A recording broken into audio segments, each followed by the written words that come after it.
What did you make of that deja vu again? Yeah, obviously a disappointing end to the game, which has been a bit of a habit of late. We've had now four from five away from home, and we've been in a position to win all the games. And at the end of the match, we're letting it slip. So something we have to have a look at. But I think prior to that, we need to try and put teams away, and then if there's an error at the end, it'll be less costly.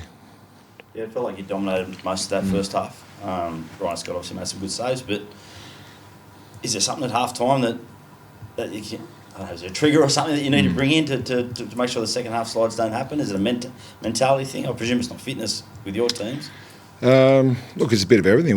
We have to look at everything. I thought we looked tired in the second half. I know the conditions are tough here. We're not accustomed to these conditions, but I thought we had good opportunities to put the game away. We had opportunities in the second half to put the game away.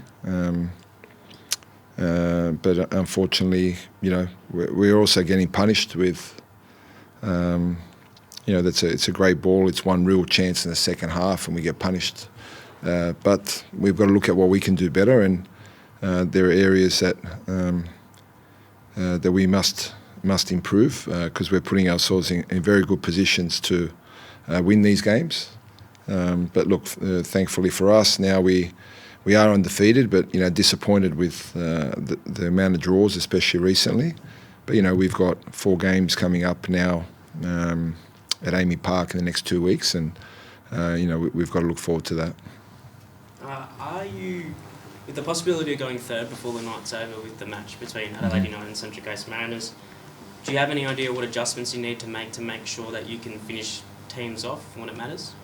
Well, I just answered all that, didn't I? So I just answered all that. It's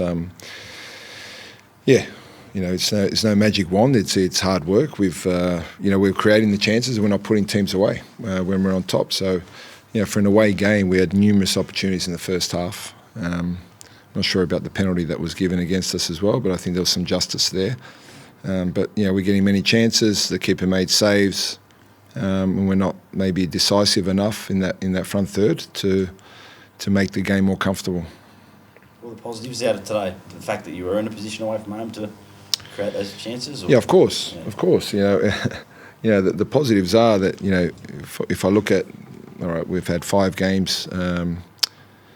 We started off with Central Coast. We had 3 away games, a home game against Sydney, another away game, so 4 out of 5 away. We've put ourselves in a position to win all those matches.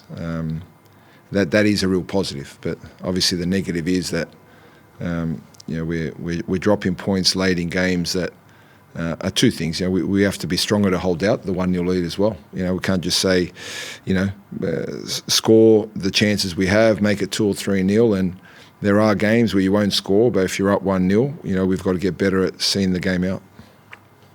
Bruno, obviously Socceroos losing overnight. Bruno, I imagine, will be back next week. Mm-hmm. Do you assess him first? Are you confident he'll be right to play next week? We've got a plan for him?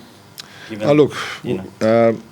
haven't spoken to him, but at the moment, I'm sure he's disappointed that they didn't go through, and he played 30-odd minutes there in the extra time, so it was a tough defeat for Australia.